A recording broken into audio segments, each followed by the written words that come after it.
All right. Hello, everyone, and thank you so much for joining us for today's webinar. My name is Jenna Kadich. I am a Global Program Specialist at WatchGuard Technologies, and today we are tuning in for Detecting Advanced Threats in the Era of AI-Powered Cyber Attacks, presented by Mr. Corey Nachreiner, CTO at WatchGuard, and Giovanni Vigna, CTO and co-founder at Lastline. Now, guys, before I hand things over to Corey and Giovanni, I do have a few really quick housekeeping notes. Audio is being streamed through your computer, so there is no dial-in. All widgets on your menu are resizable and movable. There is a Q&A box located on your window, and questions will be answered at the end of the webinar. But at any time, guys, please feel free to type your question in. The on-demand recording of this webinar can be accessed via the same live link you used to enter the webinar. And then finally, we do offer CPE credit for one of our webinars, and 1 hour equals 1 CPE credit. Please just check in with your certification body for details on that. And without further ado, I'm going to pass things over to Corey to start things off. Off to you, Corey. Thank you so much, Jenna. And of course, thank Giovanni as well for joining us. I'm very excited to be speaking with him. He's a fantastic, awesome PhD researcher who's been analyzing malware and creating sandboxes for a long time. And of course, thank you guys for joining us today to talk about how you can detect evasive malware in the age of AI-powered cyber attacks. So the agenda for today is we're probably going to start just by talking a little bit about what artificial intelligence, or AI, and machine learning, sometimes made into an acronym with ML, can power both defense and cyber attacks. And we'll talk a little bit about what artificial intelligence is and some of its subcategories, and give you a little bit more detail about some of the differences in some of the terms you'll hear.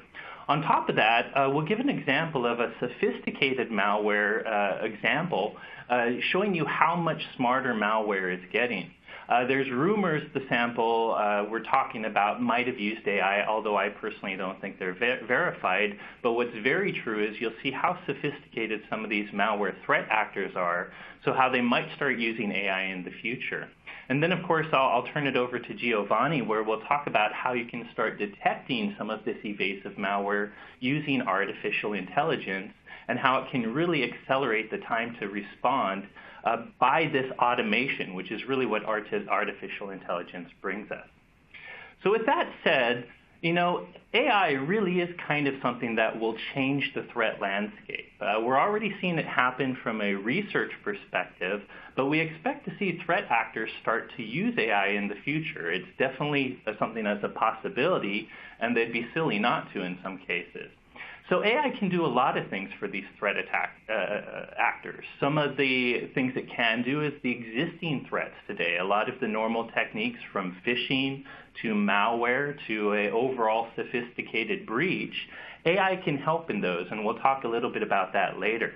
We also think AI might introduce new threats, new attacks that might be purely automated, and it can alter the typical character of some of the threats out there. But before we talk about kind of 5 different ways artificial intelligence might change the threat landscape, let's talk about AI and machine learning, because these are terms that are thrown out quite a bit, and even among technologists are sometimes not well understood. So first of all, if I would simply define artificial intelligence, it really is kind of human cognition displayed by machines.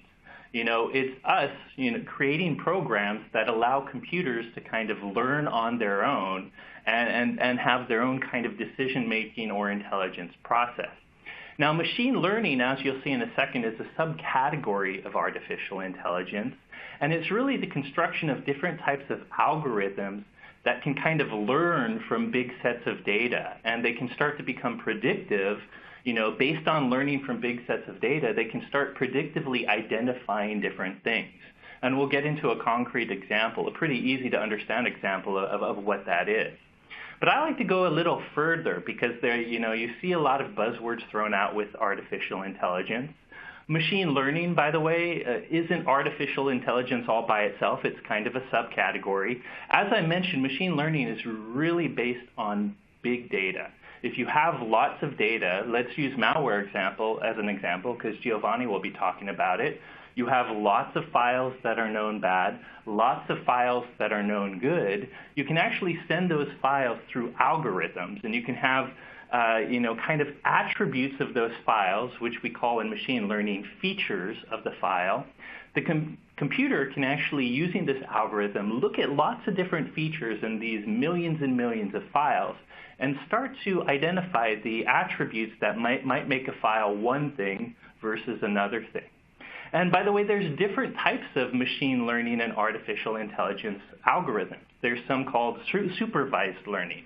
In this case, and I'll show you an example of more supervised learning in the next slide, but in this case, when we're talking about the features of a thing, the human might assist in picking those features. Like, for instance, if I'm a malware researcher, I might already know some of the things that a malicious file has in it.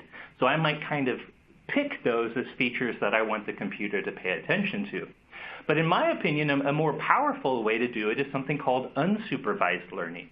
Unsupervised learning might take more time and more effort because there could be hundreds of features or attributes for a thing you're applying an algorithm to. But in unsupervised learning, rather than having a human pick what we use to identify something, we let the computer just start to figure out what features are the most important, what attributes of the thing it's looking at are more important. So again, machine learning is all about using different types of algorithms from k-means clustering, logarithmic regression, to actually take big sets of data and start to identify patterns in that data that make it one thing or another thing.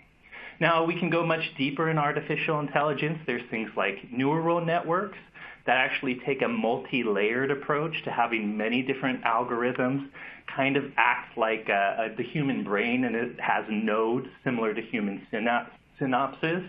And there's deep learning, which is an even more sophisticated multi-layer approach that works without supervision, whereas the neural networks kind of use supervised learning. And finally, the one other thing you see on this slide is reinforced learning, which is kind of where you kind of, over time, you start to give it goals, and you tell it when it's the algorithm, you have options kind of say, for instance, one of the first times I saw some of this machine learning was in beating Nintendo games. Like if there's a Mario game, a computer has no clue what a Mario game is or how to play it, or it should jump over a turtle or jump on a turtle, go down a pipe. But via reinforced learning, you can kind of give it a goal to look at this score. And you want to do whatever you need to do to get this score higher. And so you give it something that reinforces the goal it's after, and that's how it kind of figures out what it needs to do to play the game better than any human ever could. So that's kind of a very high-level example or a high-level description of artificial intelligence and some of the subcategories of artificial intelligence we'll be talking about. But I also find it really much easier to understand with a concrete example. And one of the most common ones, I think the one that's cited often and the one I remember, Google started a lot of their machine learning on simple image recognition. And cats and dogs, the most popular thing on the internet, right? Cats. How does Google figure out if an image is a toaster, a cat, a dog, a car, or whatever? And this is where machine learning comes in. Over the years, through social media, there's millions and millions of pictures of cats and dogs in every type of lighting and every type of environment on the internet. So it's very easy to get a lot of data that is a dog and a lot of data that is not a dog.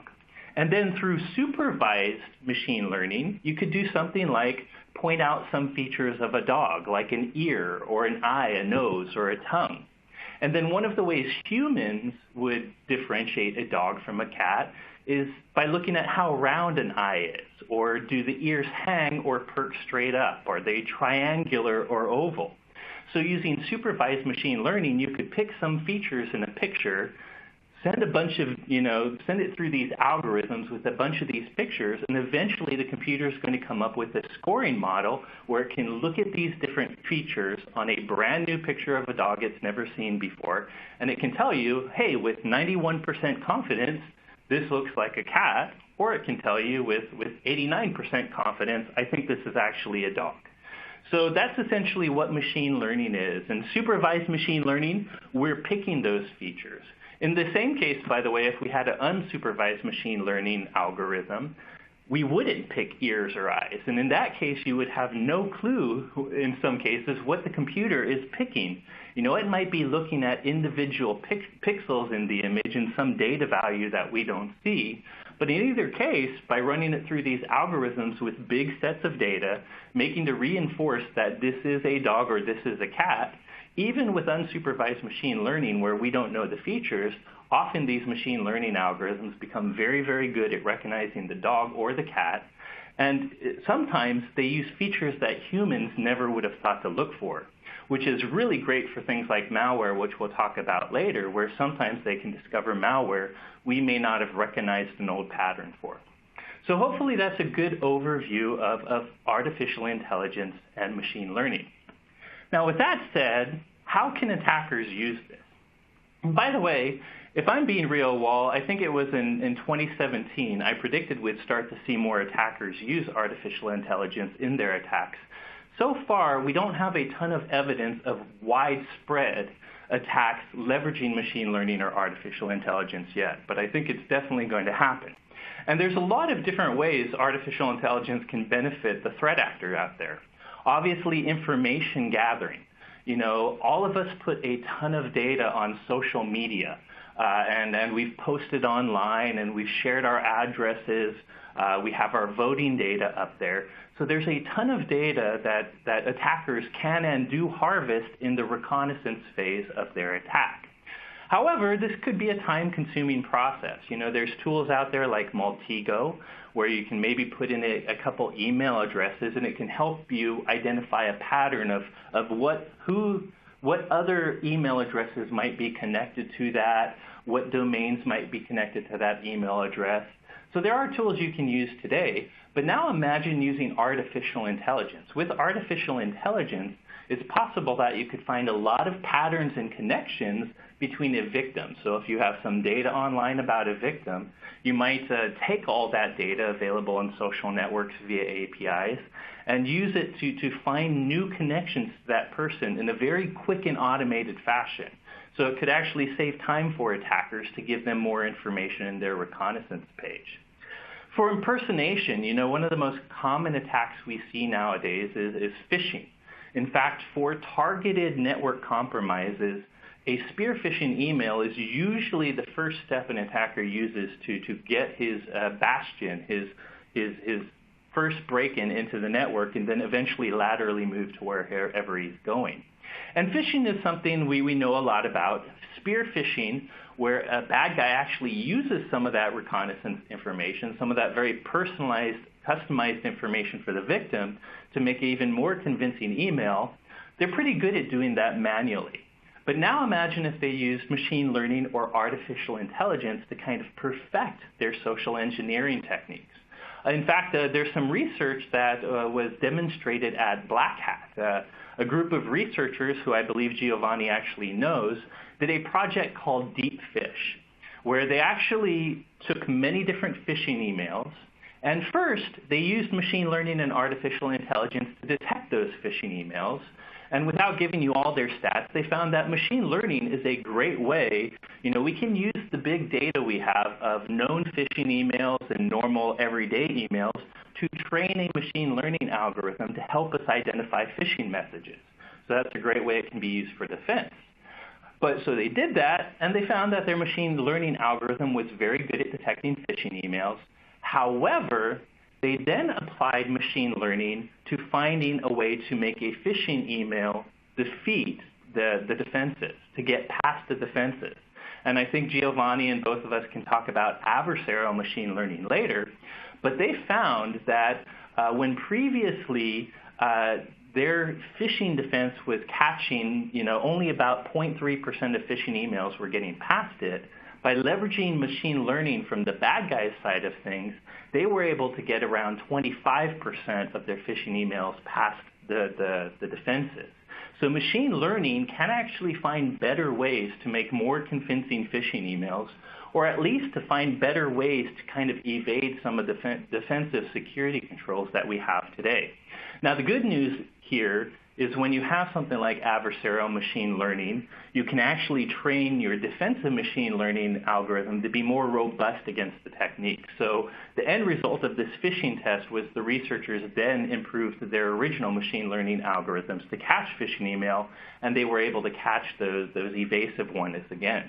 But it's kind of the same arms race. You have to realize that these bad guys can use machine learning to make their attacks either more legitimate looking or to evade defenses. Unauthorized access is the same way. Sometimes we use social engineering to get past some security gates. I already showed how in phishing, machine learning might find ways to create better social engineering. For things like bypassing CAPTCHAs or password guessing, machine learning can kind of speed the amount of time it takes to do some of that stuff. In the attack phase, malware can definitely use machine learning too to improve itself. Again, I think the key there is something called adversarial machine learning. We'll talk in a moment how AI and machine learning are used to improve our malware detection in lots of great ways. But we can talk about how attackers can actually use machine learning to learn about another AI or machine learning algorithm, and in doing so can find ways to evade it. So while we've enjoyed is the wrong word, while we've endured this long cat and mouse game between malware techniques and defense techniques for the past 3 to 5 decades, we're going to continue to see this happening with machine learning algorithms. And finally, it can definitely help automate and speed things up. One of the neat things I saw at a DEF CON conference a few years ago in 2016 was DARPA has this thing called their Grand Cyber Challenge. And they had a lot of researchers create AI systems that would both attack an adversary's network services while also defending their own. And in doing these attacks, the AI algorithms that they designed were able to find previously unknown zero-day vulnerabilities in software running on some of the adversary servers. Meanwhile, they could also find issues with their own servers and defenses and patch them real time. So it was a very interesting example of how you can create a system that automatically is not only attacking other systems, but defending itself. So it kind of gave us a glimpse of what the future of cybersecurity might be. So as you can see, there's probably a lot of different ways that adversaries can use machine learning and artificial intelligence, and I think they'll just increase. One of the things that comes with a hacker mentality, whether good or bad, is they sometimes find ingenious, unexpected ways to use things or to abuse technology. So I think we'll find attackers doing lots of different things in the future. So that's kind of a really quick high-level overview of artificial intelligence, machine learning, and how attackers can use it. I will say, meanwhile, in the background, one thing we're seeing for sure is malware is getting more and more sophisticated. Now, I'm not sure everyone agrees with this, but I personally kind of blame this on nation states. As more sophisticated, highly financed threat actors are developing very evasive, sophisticated malware, some of these techniques are trickling down to even criminal hackers. It happened way back when with Stuxnet, the malware that infiltrated Iran's nuclear enrichment facilities and nets. It had many different kind of technical exploits in it, zero-day exploits that were used, a lot of different kernel-level tricks. And shortly after researchers kind of analyzed and shared with the public how Stuxnet worked, you saw threat actors, normal botnets, start to use those zero-day techniques. So that same thing is happening nowadays with a lot of malware. Talking about sophisticated malware, one of the more sophisticated malware examples that came out recently, I believe this was right around WannaCry, so it would be right after WannaCry, so May or June of 2017. We saw first in Ukraine a new seemingly ransomware variant that looked very much like a previous piece of ransomware called Petya. But this one was called not Petya for reasons I'm about to share. But this piece of ransomware, like WannaCry, started spreading very virulently in Ukraine and eventually got outside of Ukraine and spread around the world. It had worm-like capabilities. If you're in security, you know that a worm is a type of threat that can automatically spread itself over a network. Like WannaCry, another piece of ransomware that I'm sure you've heard about, NotPetya had worm-like capabilities to allow it to spread more virulently than the average ransomware. But some of the sophisticated things about this was, one, we learned it actually was not ransomware. It was pretending to be ransomware. It was actually, it was destroying your data, not encrypting it. While it was talking about a ransom, there was really no technical means for you to get your data back. But what I find is mostly or most sophisticated about this was it's something I call a software supply chain attack, something we're seeing a lot of recently. This malware first spread because of a legitimate program, a Ukrainian tax or accounting application that many Ukrainian companies had. And like many applications today, this accounting program had an auto-update mechanism. You probably see if you use Apple or Microsoft Windows, you probably see the auto-update thing pop up occasionally telling you there's updates available to download. If you have it set to auto-update, you might press a button just to say get them right away, or maybe you even have it set to download in the background, which is usually very good. Well, this Ukrainian tax program actually had that auto-update mechanism. But these threat actors were so sophisticated that they had already compromised the company that made this tax program. They gained access to their software distribution servers, and they basically leveraged this automatic update mechanism to push a DLL that was the first instance of NotPetya. So you kind of see the sophistication that these actors have. So sophisticated that they're able to breach another company just to get to the victims they want to through a very legitimate update process. And there's a lot of other interesting things about this malware that made it sophisticated. In fact, there is a Wired post where one research organization mentioned that they think that NotPetya may be AI-powered. Now, looking over the research, I didn't see anything that really said AI-powered for sure. But if you imagine how sophisticated these threat actors are getting just in things like software supply chain hacks, adding legitimate digital certificates to their malware, using kernel-level rootkits, it's just a matter of time before they start leveraging things like artificial intelligence to kind of break some of our past detection methodologies. So just an example of how devastating and sophisticated malware is getting.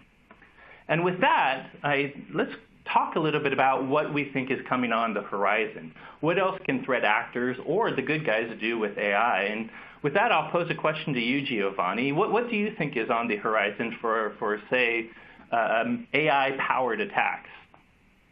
Well, thank you. That was a very interesting introduction. I think that there are several things on the horizon for us. And you mentioned some, definitely we will see sort of the attackers leveraging more information in order to sort of mimic the behavior of users.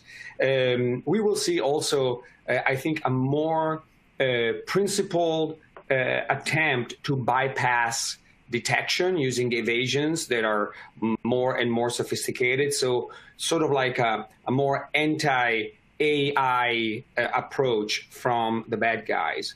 But I'm going to start using one example of a very interesting new type of malware. And this is interesting because it has been developed by researchers, so by the good guys, as a form of explanation of what could be done with AI. And I have to brag a little bit because one of the creators of this is one of my ex-PhD students, Dilun Kirat, who went to IBM Research and worked on evasive malware for a long time. And in this case, it was very interesting. It was presented at Black Hat in 2018, and this malware called DeepLocker leveraged the concept that you described about neural networks, where we don't really know what is the thing that identifies the dog, right? And he looked at this and said, hey, I can use this sort of opacity, this black box nature of deep learning in order to create a trigger that is not easily identified. What is a trigger? A trigger is a condition that will unlock the malware and open up a certain kind of behavior that could be recognized as malicious. So if that behavior is clearly in the code, anti-malware systems can identify the behavior. So oftentimes this malicious behavior is actually encrypted, or as we say, packed, so that a cursory analysis of the binary would not reveal its contents. But in standard malware, the conditions under which this bad behavior is revealed and unpacked are pretty clear. So an expert analyst can open the malware in a debugger or something like IDA-Pro, which is a disassembler that supports the analysis of binaries, and identify, oh, look, when this condition happens, for example, in NotPetya, could be a check on the type of keyboard that is used in a specific condition or another aspect of the computer, then I will unpack. This is a targeted thing, but it's obvious what the conditions are for the unpacking. And so one can actually characterize it. The basic idea behind Deep Locker is like, let's create a deep neural network, which is the trigger. And so we will train the deep neural network so that only where certain images that are captured from the camera of the infected computer will be processed. And for example, Giovanni's face gets recognized by the neural network. At that point, the payload will be unpacked. And this is interesting because of the opacity of deep neural network. We don't know which is the right face that will unpack the payload. And this was the intuition behind Deep Locker, which of course is, if you want, really a showcase of what's the most sophisticated, worst case scenario could be. But malware writers are very opportunistic. Oftentimes, they just want to reach a level of sophistication that is enough to evade current solutions. They don't waste time trying to find, like we say, shooting the bird with the bazooka. If it's not necessary, they will not do it. But this kind of building blocks of evasions, the way in which there is a continuous interaction between man, machine, and malware is at the basis of malware analysis and of dealing with evasion. And one thing that we at Lastline do is sandbox. And this is because Lastline was started by three professors, me, Chris Krugel, and Engin Kurda. And we've done a ton of research exactly on this. What are the basic tools that we have in order to detect evasive malware? Because we are in a war that I call, the reverse Turing test. The Turing test is when you are, as a human, are put in front of a machine and you have to interact with the machine and understand, is the machine a machine or there is a human behind the machine? And if you cannot tell the difference, that for some ones, this is the definition of intelligence, when you cannot distinguish between a human or the interaction with a machine.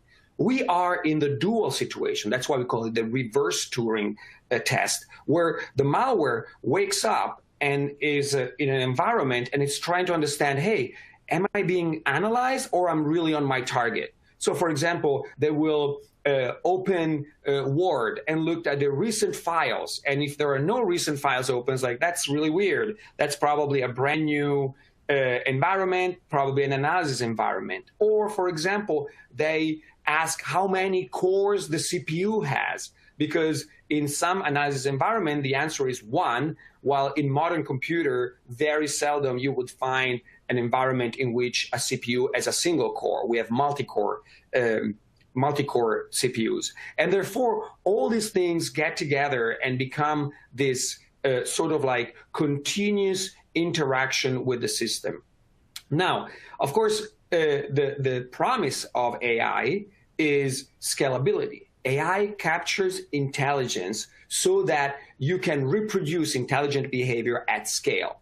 Because of course we could have, a ton of humans single stepping on a debugger to analyze every piece of malware that we see. And once upon a time, it was exactly like that.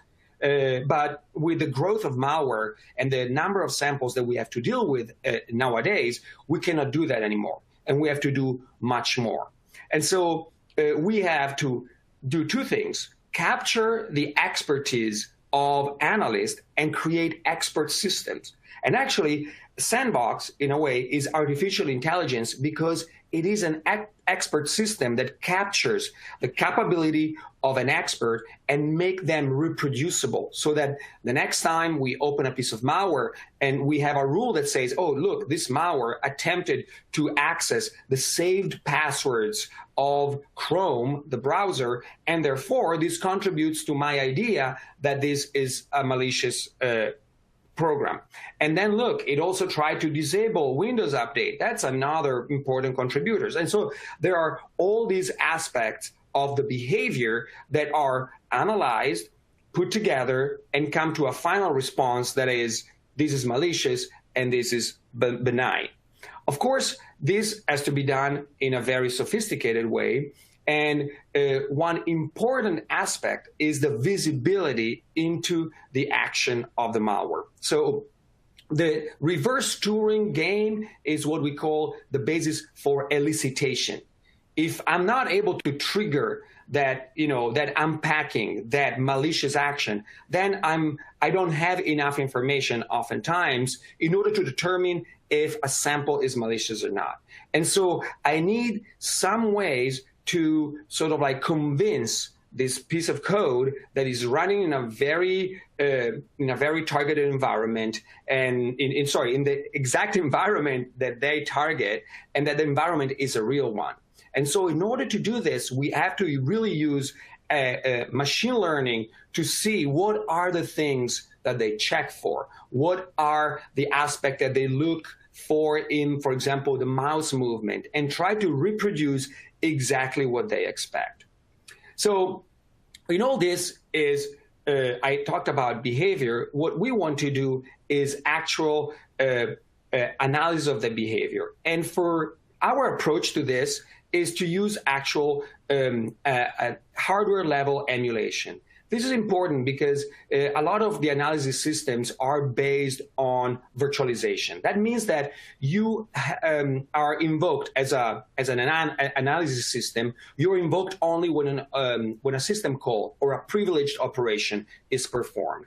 But instead, if one wants to analyze everything, every instruction that is performed, you need to be able to act what we call at the debugger level. And so we use full system emulation, so a QEMU, which is a software emulator for a CPU, that actually execute every instruction and can track every single data and how it's actually modified by the system. And this gives us the most granular, the most sort of like fine-grained view on the behavior of an application. And of course, we look not only at the behavior of the code, but we look also at how the code interacts with the environment. For example, how it contacts the outside world. What kind of traffic is sent out? And this is another aspect that is really important in terms of machine learning, is how to qualify code. Yes, you can manually write signatures that describe malicious traffic between a piece of malware and the outside, but this would be non-scalable. And so what we use, and what I think every security provider uses, is some form of machine learning to say, hey, this is all the traffic generated by malware. This is all the traffic generated by benign applications. Now, machine learning, give me the feature that will allow me to distinguish one from the other. And so this is automatic generation of network signatures. Also, one thing that we do is anomaly detection. So, and here I have to do a little parenthesis saying anomaly detection has often been sort of a synonym recently of machine learning. But anomaly detection was introduced in the 80s as simply a different way to detect stuff. So the traditional way, called misuse detection, was to use signatures, so models of what's bad and looking for those models. And then somebody said, hey, why don't we model what's good and identifying any outlier. Well, in the 80s, this was very popular, but soon people realized that it's very difficult to model everything manually. And so people soon decided that there were too many false positives and the modeling was incomplete. But with the rise of machine learning, we were able to start learning what's good. And that's where anomaly detection finally became applicable. And that's why it's so popular nowadays, because machine learning actually allows for the creation of those baseline behavior that allow for detection.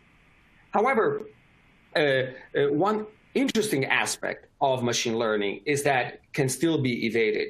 And so it's very important to use different approaches in order to cover the blind corners in machine learning. Take this example. These are two clusters of programs. I have a cluster on the right of benign program in green and a cluster of a malicious program in red. Suddenly, if we have a new program that is clustered by the machine learning with the bad ones, so they're all similar according to unsupervised machine learning, but the detection system that considered one of them benign, we can use that to automatically detect evasions. So by combining a signature-based system with a machine learning system, we can now identify automatically when a bad guy is trying to evade. We also have the dual thing when we find a new sample that is characterized as malicious, but it's similar to the benign ones. And this can be an injection because the bad guys oftentimes, they take a perfectly benign, for example, piece of JavaScript like JS query that is very common, and they add at the end the actual attack exactly to fool machine learning system that will use simply clustering in order to classify certain behavior. And so we believe that we have this concept of AI done right. It is, of course, one of our mottos. But the basic idea is that you want to combine several aspects. You want to use anomaly detection to, for example, identify anomalous activity and things that are just weird. But that's not enough, because anomaly detection is based on two assumptions: that whatever is anomalous is going to generate is bad, and what is bad will generate an anomaly. And both can be false. So you can have perfectly fine things that are anomalous and perfectly bad things that do not generate any anomaly. And so the basic idea is to first have anomaly detection based on unsupervised machine learning that is able to characterize the groups of behaviors that you observe in programs and in the network. And then you identify the outliers that are sort of like they have to be analyzed a second time, and this time using more threat analysis based on supervised machine learning, which is much more precise. And by doing this, you can have sort of the best of both worlds. And so the problem here in using all this is, of course, the concept of adversarial machine learning. Once you rely so much on adversarial machine learning, once you rely so much on machine learning, you open yourself to the adversarial aspect of it. What is adversarial machine learning? Is when you are trying to learn from a data set that is actively resisting classification.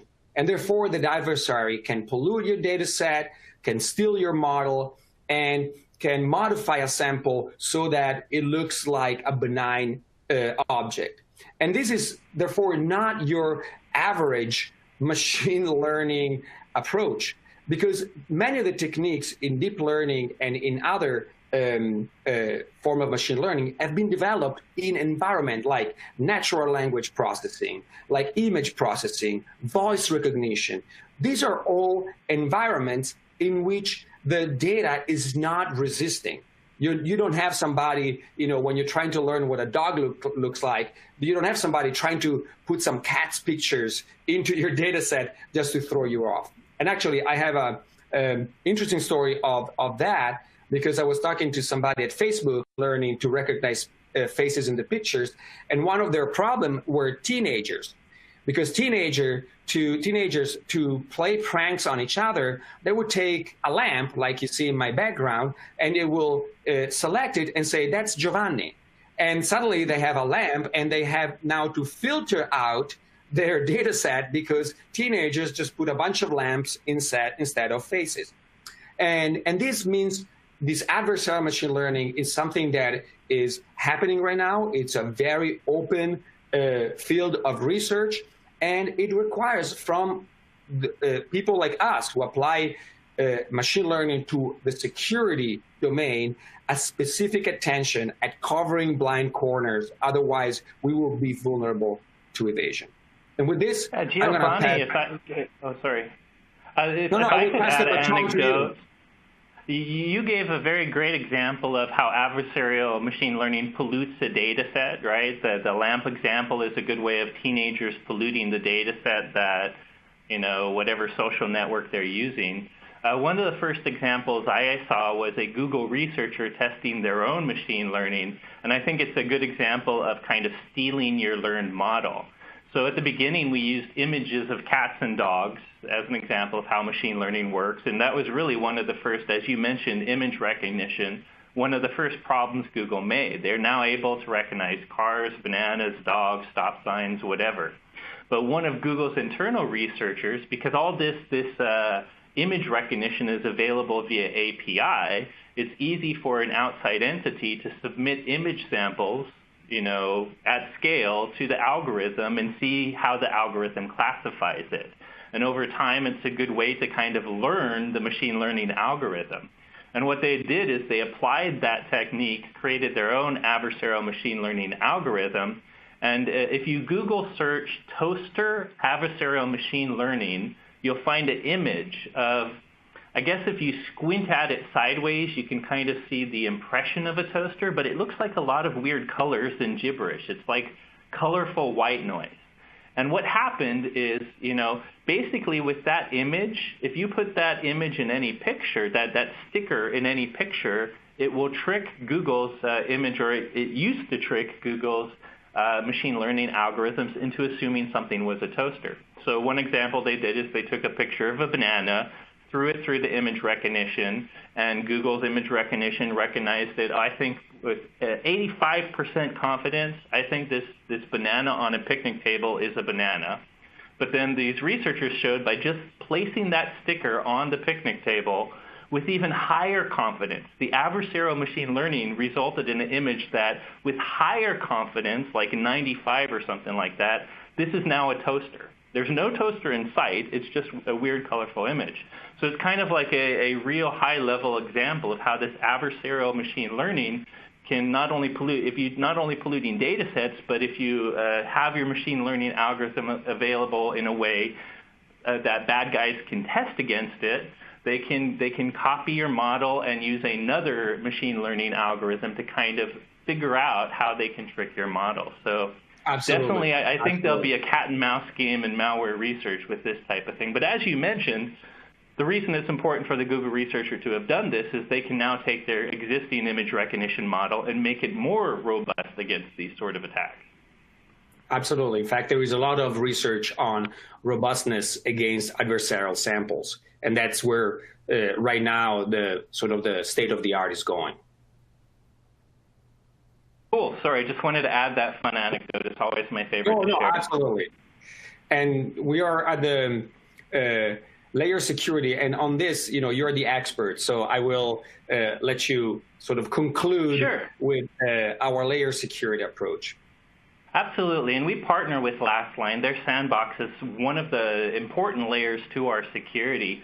But as I think Giovanni was saying when he is talking about Deep Locker and some of the things, machine learning and artificial intelligence is a fantastic tool in defense for security. But there's going to be no perfect tools. The thing about hackers is they always find ways to evade or things to do. We will have a constant war. Maybe one day we'll have some perfect godlike algorithm. I sure hope not. I think Elon Musk and Stephen Hawking are a little afraid of that. But I don't think we'll ever have some perfect algorithm that can never be evaded. So as boring as it sounds, if you're in security, you've heard of defense in depth and layered security over and over and over again. But the reason it's so important is even when you have powerful controls, security controls, there might be one little weakness, so you want to have other security controls to kind of cover those gaps. And just statistically, the more different controls you have, even if one control can catch 98% of malware, if you have a slightly more sophisticated control that does something slightly different, that might save you for the other 10% of malware that might be able to evade. And by the way, to give you an example of how evasive malware is, we have an internet security report here at WatchGuard where we actually use multiple layers of malware detection, which I'll be talking about. And we know how much malware gets past. One of the layers you see on the screen is GAV, stands for Gateway Antivirus. And it uses kind of the traditional legacy way to catch malware. It definitely heavily uses signatures, and then it uses basic static and dynamic heuristics. It can use something called code emulation, but do not confuse that for full system code emulation. That's actually virtualizing a full system. It doesn't go down many paths. But the point is this traditional legacy gateway antivirus is missing a lot of the sophisticated threats. Because of a lot of the packing and evasive techniques have trickled down to the average cyber criminal, we find well over 40% of malware nowadays, just run-of-the-mill malware, is getting past this legacy security system. And that's why we have other layers of anti-malware protection, which you see in the red. One of the most important layers, and the ones that comes from Lastline via a partnership with them, is what we call APT blocker. And that, put it simply, is Lastline's sandbox. And it is a fantastic sandbox. It gets kind of nerdy, but when Giovanni mentioned the difference between full system code emulation versus traditional virtualization, nowadays malware authors are so sophisticated that they can sometimes detect and evade virtual systems. And if you're only monitoring the kind of the stack, the computer machine language that's happening in a hypervisor, you may miss something that's happening on the actual hardware of the machine. So the fact that they actually are looking at the actual physical hardware memory in stack is very important to them being able to catch evasions that a lot of others don't. And if you ever want to see how good their breach detection is, their capability of catching this advanced malware, NSS Labs does a test that Lastline has won, I believe, the past 2 or 3 years in a row. They do very well. So we have this layer, and this is a layer which we think, we call any malware that gets past signatures, we call zero-day malware. Don't confuse it with a zero-day exploit, which is different. But we find that regularly anywhere from 35 to 45% of malware is getting past our signatures, so it definitely needs APT blocker to catch. Now, if there's one issue with the sandbox is that when you do have to submit a full file to detonate, you do have to wait a little bit for the detonation to happen. Lastline's very quick at it. Some of their evasive tricks kind of speed up the time delays that malware falsely puts in on execution. So they're relatively fast. But one of the layers we've recently added is intelligent AV, which is IAV. And that is actually a direct machine learning model right on the firebox. So the main difference with that is it's able to catch. It uses machine learning techniques. We've fed big data sets of known malicious binaries, executables, documents, things like that, and good ones to train this model to give us a model that on the box can make a real-time predictive decision that this is malware. And we find having that extra layer is catching some of the additional zero-day malware that's getting past the GAV. Now, do know there's still stuff that Lastline has to catch with their sandbox. That behavioral model is really kind of the last-ditch effort and the most powerful effort to catch malware. But it's this combination of gateway antivirus for just very quickly getting rid of well-known noise, IAV for very quickly catching some of the stuff that gets past signatures, and finally APT blocker for getting the most sophisticated new stuff that maybe even some of these predictive machine learning models miss. So as you can see, having these different layers really allows us to catch a huge percentage of malware that one layer alone would have missed. And by the way, while we're looking at this, do you know we also have something called threat detection and response? And this kind of adds an even better last-ditch effort. This adds a host sensor. So most of these defenses I've been talking about run on our Firebox. It's a network security appliance, both virtual, cloud-based, and physical. But TDR also includes a host sensor, something you put on your Mac or your PC laptop. And with TDR, we actually also do some machine learning. We're doing some behavioral analysis from a host-based level on new processes running to kind of tell if it's ransomware or malware. And we're using machine learning to pay attention to many different indicators that we see both from a host level and from a network level. The cool thing about TDR is it correlates information that that client is sending through the Firebox over the network. And by taking all these network and host indicators, applying a machine learning scoring model to figure out which indicators or features are most important, we can kind of catch malware that actually runs on the endpoint. So in the worst case scenario, if malware got past all these network layers, maybe because someone walked an infected laptop into your organization, TDR can actually catch the malicious process running on your host. And we can automatically remediate. Once we use this machine learning scoring model to pull it up to a score that's high enough for us to, we know this is bad with high confidence, it's not a false positive, we can actually automatically kill processes, registry entries, and so forth. So really, it's that powerful combination of 3 different anti-malware technologies and gateway antivirus that all are using machine learning in various different ways to kind of make themselves better and to automate and scale some of their capability to catch this really evasive malware. By the way, I skipped a lot of other layers. Do know our Firebox has typical other security services that aren't malware related, intrusion prevention, data loss prevention, web reputation, and many, many others. But I wanted to focus on the AI-powered malware one. So again, don't rely on just one security technology. Nothing's ever going to be perfect. And as boring as layered security sounds because we've heard it over and over, the reason you've heard it over and over is it really works. Any security technology will always miss something, so it's good to have other layers that fill those gaps. Absolutely. So I think that's it. Anything to add, Giovanni? No, you did a great job to bring it all together. I think that layered security, even layered AI, is really somebody talk about deep machine learning in depth.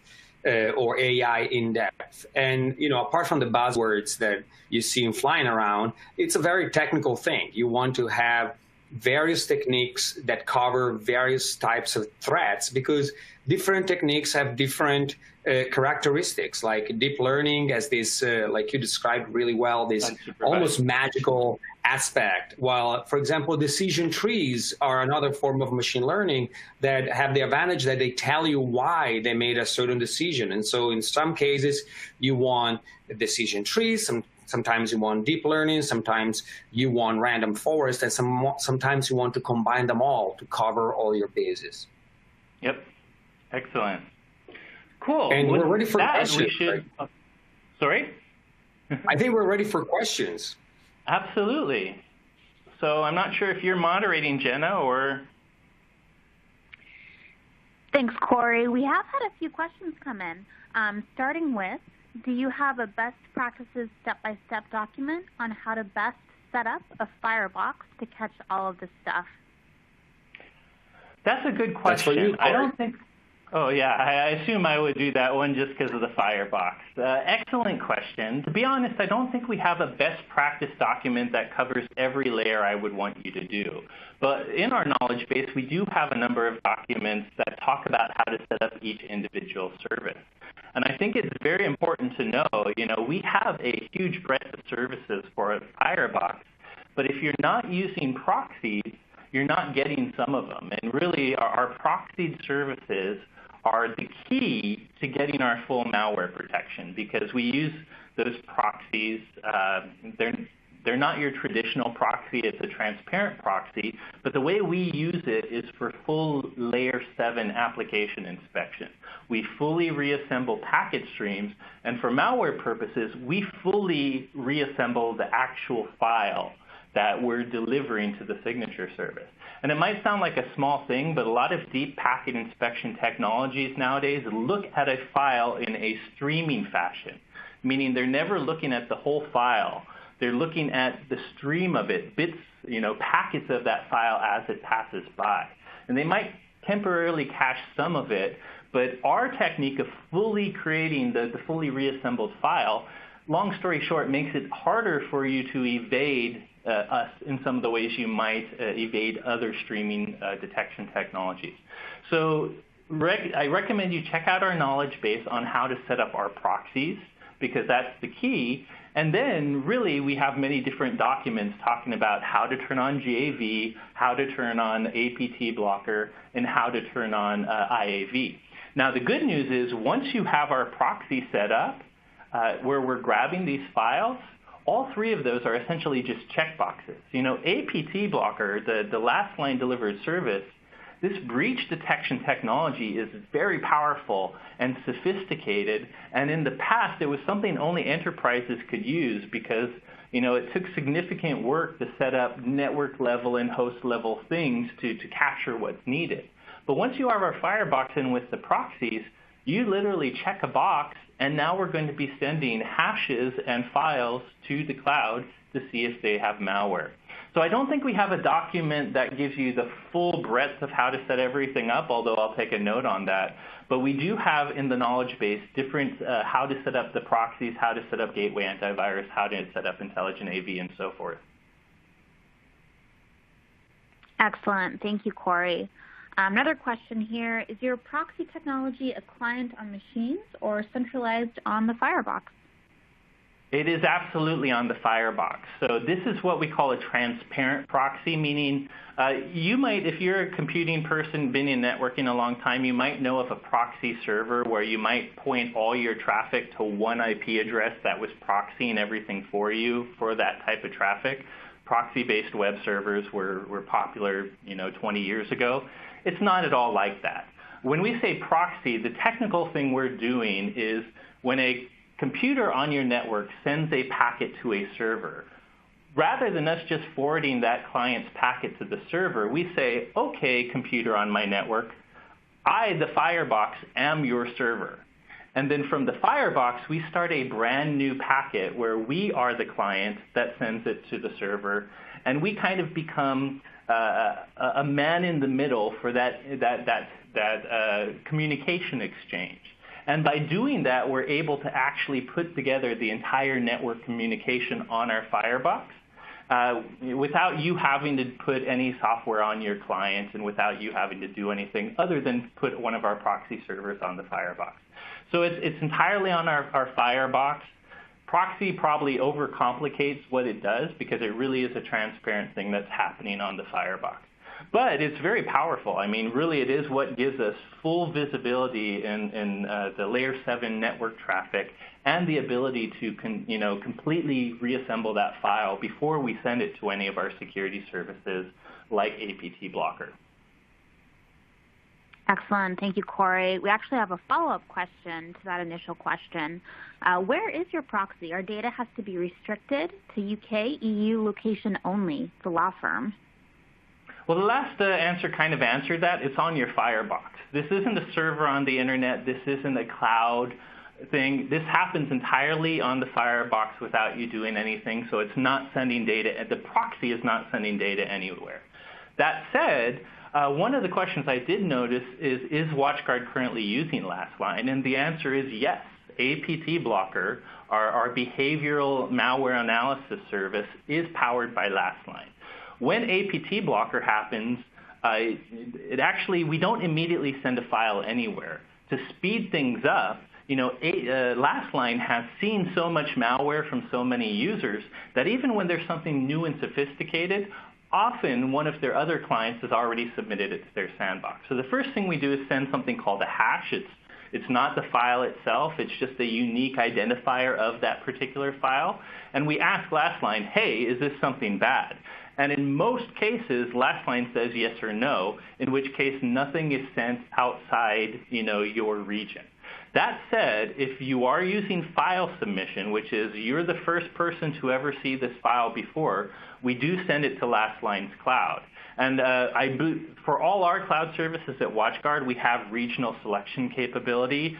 For Lastline, Giovanni can probably fill in. I assume you have some of your cloud in different regions of the world? Correct. We have a cloud in EU to support our EU customer and a cloud in the US. Yeah. And we use both of those here at WatchGuard. So we do keep them in the region. We don't have things like country control. So if you're very serious about that, you do need to think about that for file submission. Do know with proxies, you have a lot of control of what you choose to submit through APT Blocker. For instance, you can use proxy configuration to say, executable binaries. The exe file is just a program, and it's something I've downloaded. I don't think there's any personal information in that, so I want to submit all executables to the cloud sandbox via APT Blocker. But documents might sometimes be legitimate documents that are private, and I don't want to do that. Now, but that's not my security recommendation. Right now, we see a huge increase in document-based malware, so I'd highly recommend you to submit documents too. But if you have a lot of privacy sensitivities, do know there's that granularity in configuration. Excellent. Thank you, Corey and Giovanni, for addressing those questions. Great questions, guys. It looks like we have come to the end of our time today. If we didn't have a chance to answer your question during the webinar, we will be following up after the webinar is finished. Again, thanks to Corey and Giovanni, and thanks to everyone who listened in today. We will see you for the next WatchGuard webinar. Yep, thank you. Pleasure speaking with you, Giovanni, and thank you guys for attending. Thank you very much.